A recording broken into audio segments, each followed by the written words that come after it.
This is a very carefully worded prayer, and I think forms the centre of the coronation ceremony that we saw today.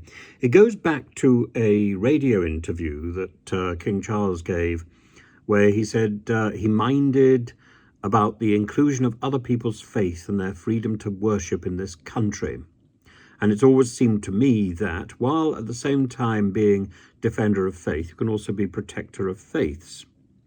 Now, I would interpret that, and I would interpret his words here in the broadest possible way, embracing not only affection for Judaism, for Islam, for Sikhism, but also for people who have a diversity of beliefs which perhaps don't fall into the conventional framework, or indeed their belief is in no God, an atheistic or an extreme agnostic position. Remember, the word atheist simply is a negation of God, atheist.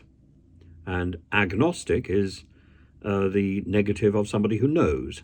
So an agnostic is somebody who doesn't know.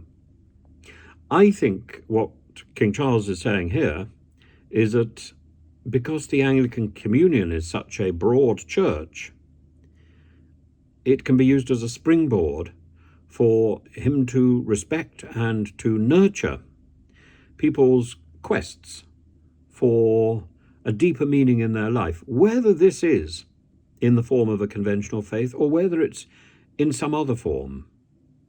We are much bigger than ourselves. And those of us who espouse faith, sometimes that faith isn't very clear. Bay is off on one of his maneuvers.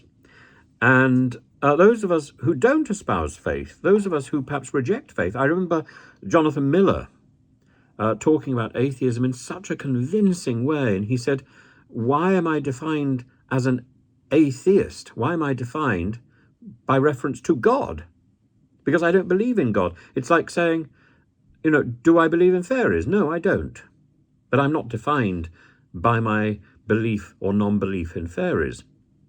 So I think a thoughtful life is the life which is being celebrated by the King and celebrated in this prayer. Listen to the prayer. Tell me what you think. I think it's a very broad and very clever piece of writing, and beautifully delivered. And I would hope this together with the theme of serving is, I think, a central part of King Charles's mission. Here is the text. God of compassion and mercy, whose Son was sent not to be served, but to serve, give grace that I may find in thy service perfect freedom, and in that freedom knowledge of thy truth. Grant that I may be a blessing to all thy children of every faith and conviction. That's the important bit. That together we may discover the ways of gentleness and be led into the paths of peace. It's an important prayer.